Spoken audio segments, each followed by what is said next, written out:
I'm in a whip, so I gotta zoom. They tryna talk, they not in a room. I've been so real, I'm dead to the tomb. They got away, they got a move. I got a gas, they running the fumes. Told on my bag, it's something new. Sit it down, you gotta choose. I'm taking my smile, I'm doing food.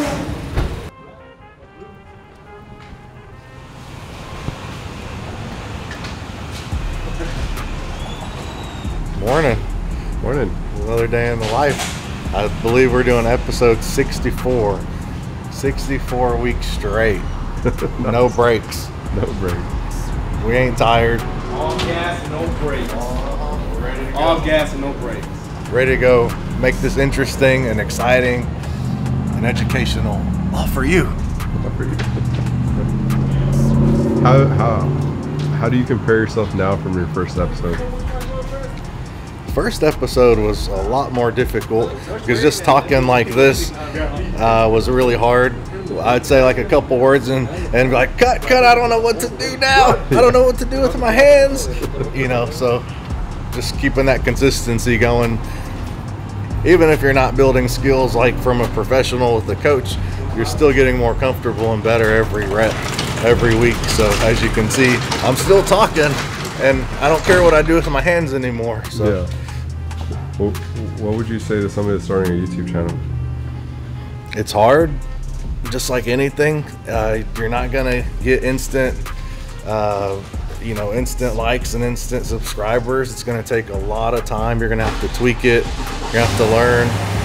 And we still don't have a lot of subscribers. We're counting on you to subscribe. A lot of y'all watching don't subscribe and like or comment. So the first 4 years I had a YouTube channel, y'all didn't even know about it. And then like after 4 years, we broke like 100 subscribers. Yeah. So you just can't quit. Most people quit way too early, and that's why they never get anywhere. They don't have the willpower to succeed. You got to have it. You just got to keep going no matter what. It's worth it. What you got going on today? I don't have a lot going on. I want to make this video awesome. I want to make episode 64 awesome. Just going to show you guys what we're doing in the shop. This is a brand new Platinum Escalade. We just put full XPEL PPF on. It's satin stealth. That thing is sick, so I can't wait to get that done and give it back to the customer tomorrow. Yeah. We got PPFs going on, M8 over there. It's about to come in. We're gonna touch it up. We've got a Toyota GR86. We're gonna do some PPF on that and tent jobs. And we may actually go right now and see what Randy's doing. Randy's doing a remove and retent at a business that we already tented, and they said, hey, come back out here and do the front of the building too. So maybe we'll go see what Randy's doing on the commercial side of the window tinting. And not a whole lot. Let's just see how it goes. Stay tuned.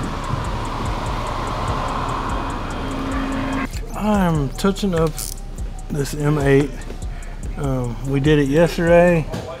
It sat inside overnight, and now it's had sun for about an hour, which is not, that's how we mark the imperfections on the install here.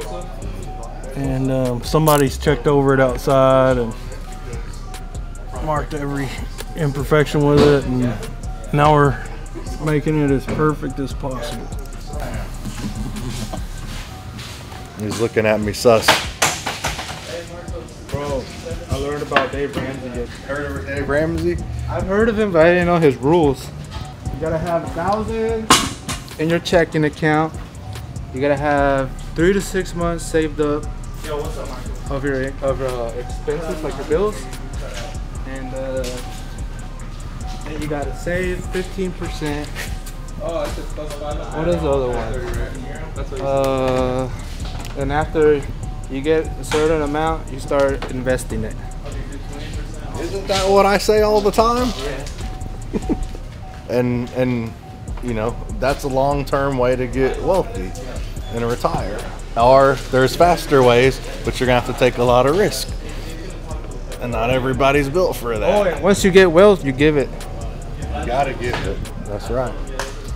That's a whole nother frequency. You gotta be a thermostat, not a thermometer. Front's going down.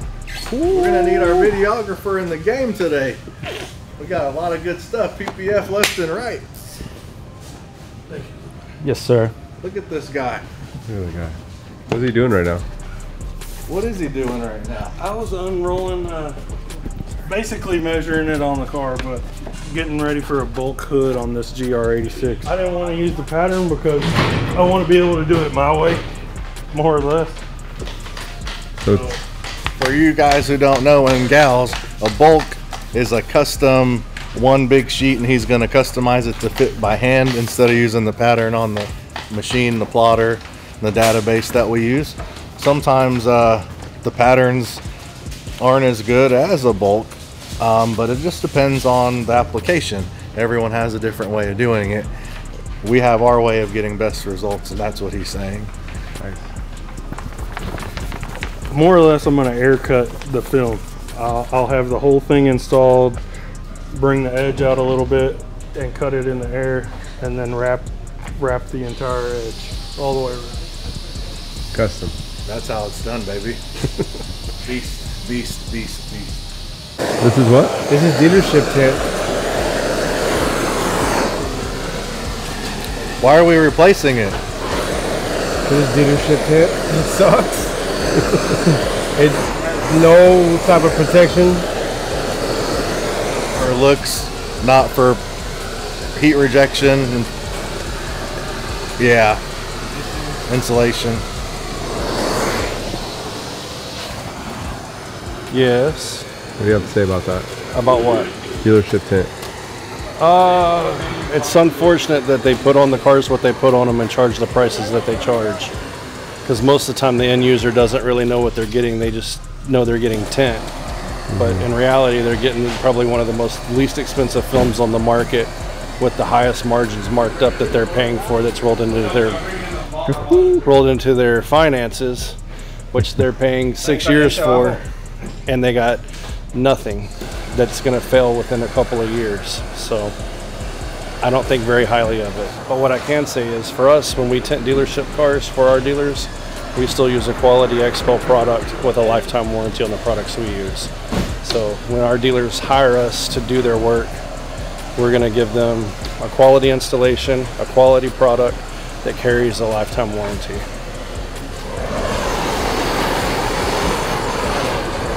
This is a $140,000 car, and they got some basic tint with no choice to get ceramic tint with a really good insulation to keep it cool and protected.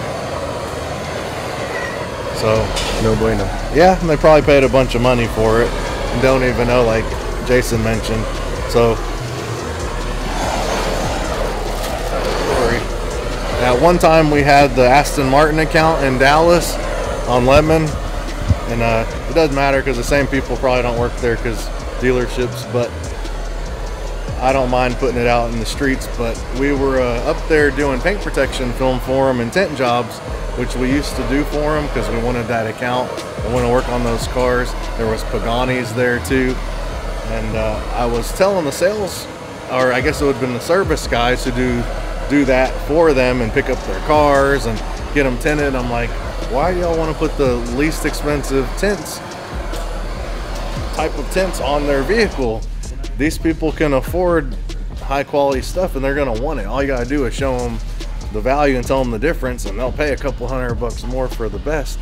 Like, these rich guys don't care. They don't even drive them, and I know that doesn't sound good, but I was like, I know better than that, but it's the dealership, and there ain't nothing you can do when those type of people work there.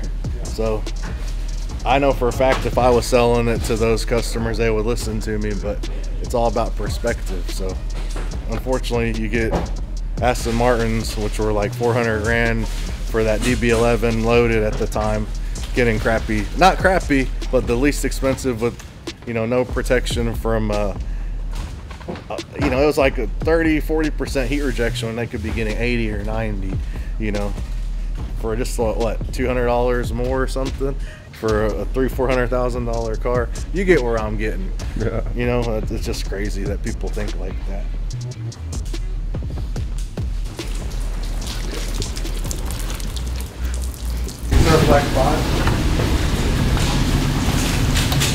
And you got to get used to flying it. That's the whole premise. Oh, fuck. And we put you with the remote, We have a camera in your face and then the drone's camera. So you're talking and flying through the shop and checking out what's going on. That drone's gonna be destroyed if I'm flying it.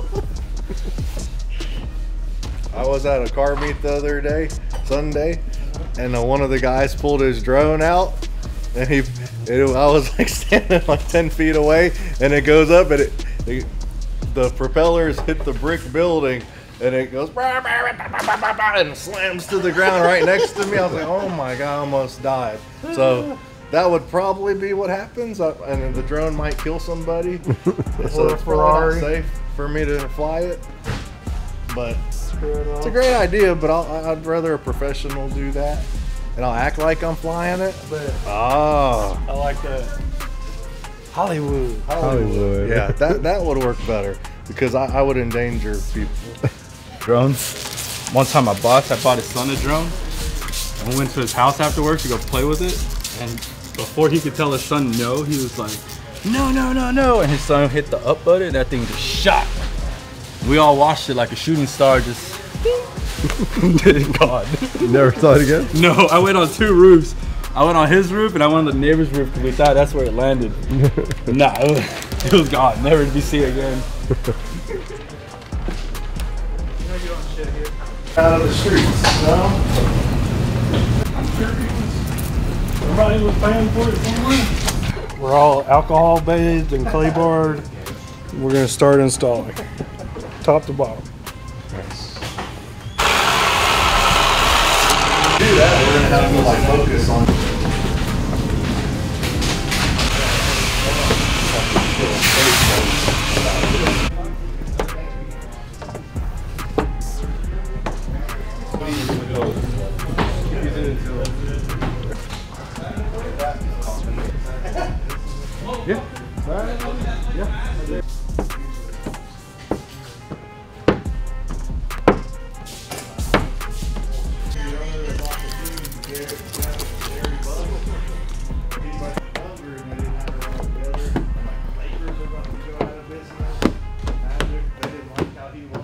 That's how we do it. I'm gonna let this hood relax while I throw the mirrors on. Except But for after- you guys, it's gonna go like that. I will hand trim the hood. I'm gonna get the corner really close and then leave myself about a 1/4 inch all the way around so that you don't even see the seam on the entire surface. How do you wrap it? I'm gonna spray it out with plain water, like really pure distilled water. I'll probably get some hot water so that I can rinse the soap out from underneath it really quickly.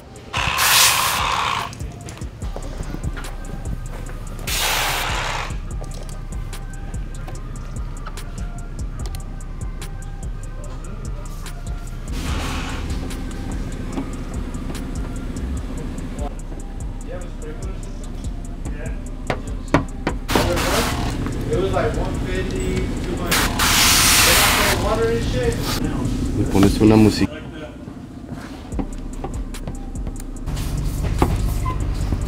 Hey guys, this is the edge we were talking about. If you come on this side, you can see that seam that I'm wrapping to.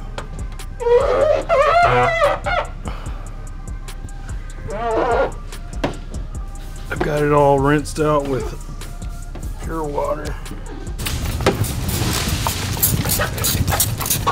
But yeah, it sounds like they're your best. All right, we're at InPower IQ in McKinney, Texas. This place is really cool. Right now, Randy is removing old tent that didn't look good. It wasn't installed properly, and it's old, so it didn't look good at all. And we're updating it. They're updating the whole place. We did a XPEL evening view window film on this exterior. It's going to keep it cool. It's also going to give you some privacy and glare reduction. On that side, they wanted it to match the blackout windows they have on the bottom, so we did dark neutral 15 over there. So it's a pretty decent sized job.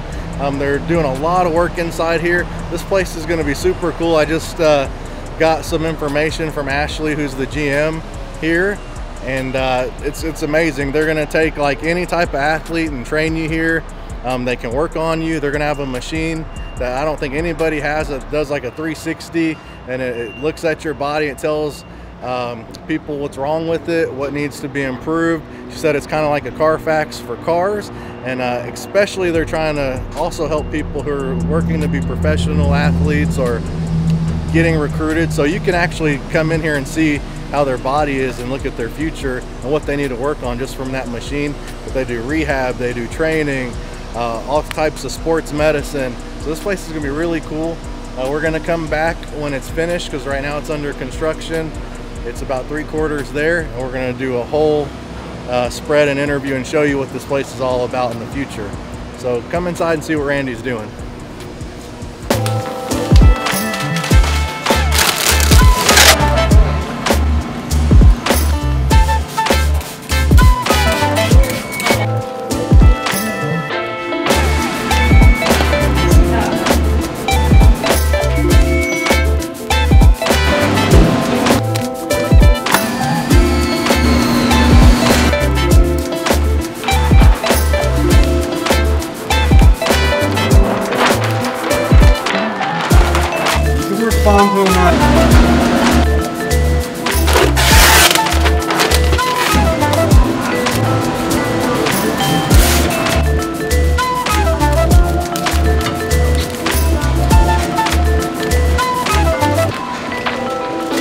Yeah.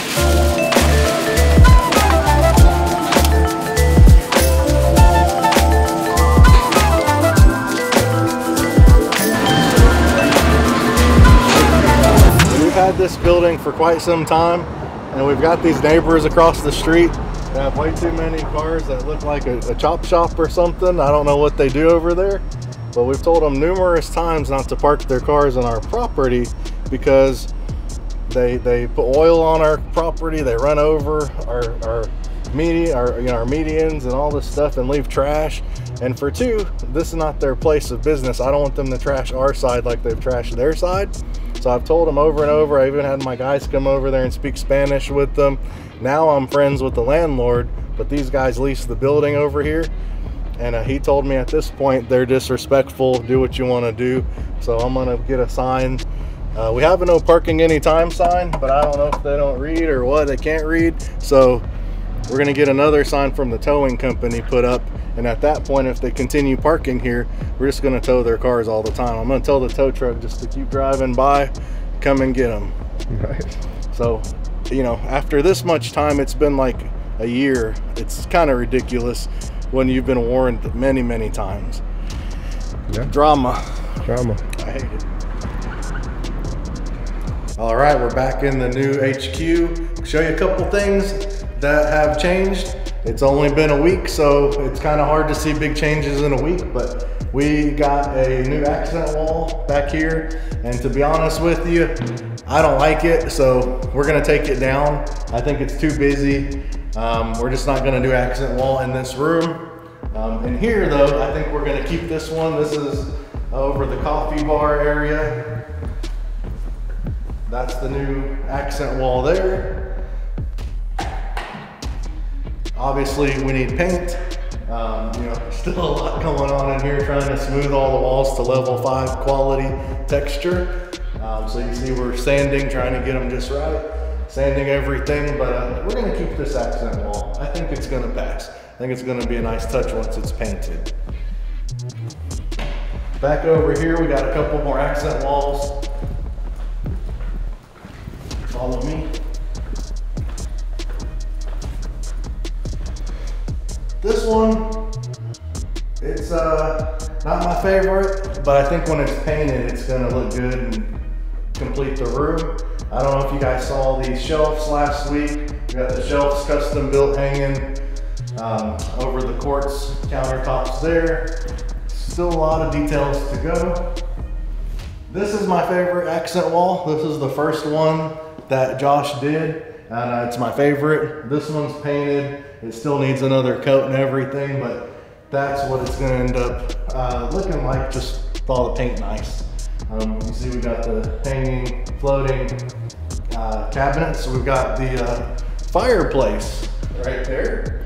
So that's the first time I've seen it too. This is my first time us to put it in today. Should be pretty cool. We'll see what it looks like when it's uncovered and everything's painted. And then let's go see some more stuff in the shop. Back here, it's kind of messy. There's a lot going on, just people working on different things all day, so it's messy. We've got the tile up, but something cool over here that I didn't notice till today as well. I didn't even know I thought these were still in the box, but the videographer CG was like, the Tesla chargers are up? I was like, no. And then I looked and I was like, yeah. So all 4 of them are up. So that's pretty sweet. You can charge Teslas. There's an adapter to charge all EVs, electric vehicles. So I got to get those still. So Teslas are good to go. Come over here. We've got another one right there. Tesla charger number 2. And I come way down here. Wait, there's more. We're walking.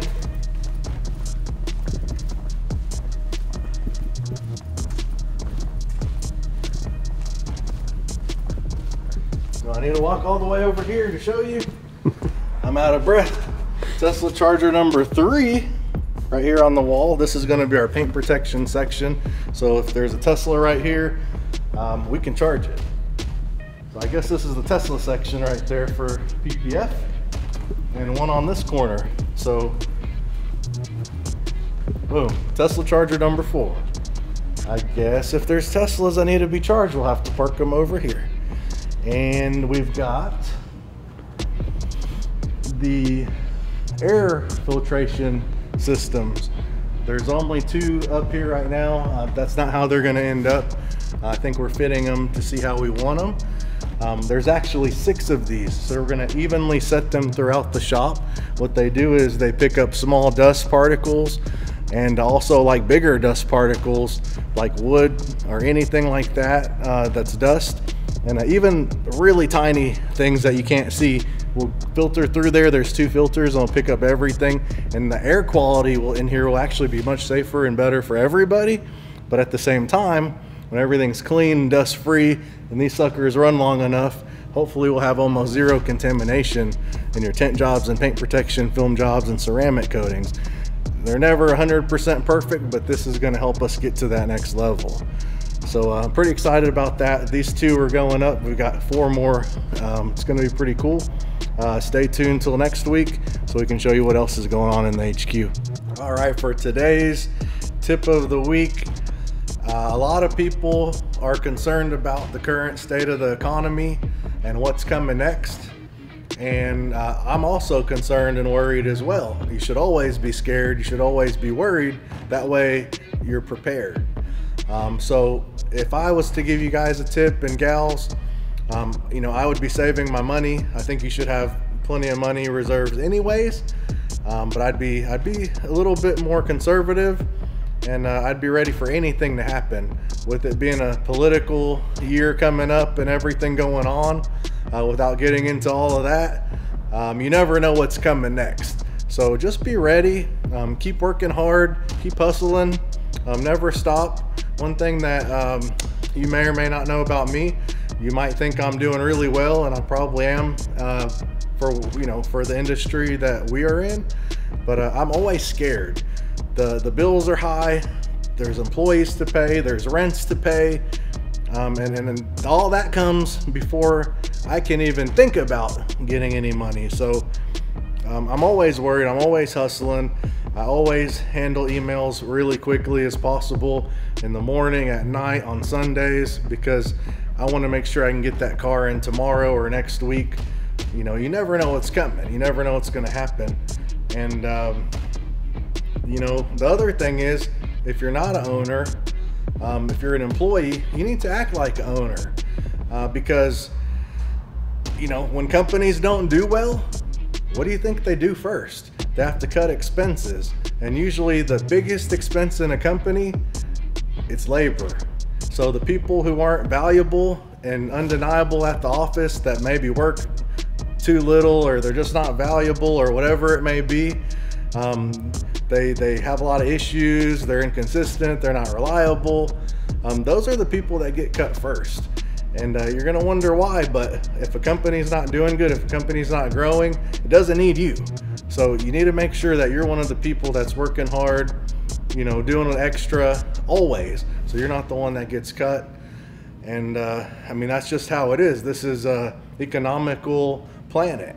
And if we're not growing, then there's no need for you to get a raise. There's no need for you at all. And there's no need for anybody. So, you know, that's my tip. Be conservative, stay positive, hustle, and you'll outlast everybody. And turn off the TV, because, you know, they're just scaring you with a bunch of nonsense on there.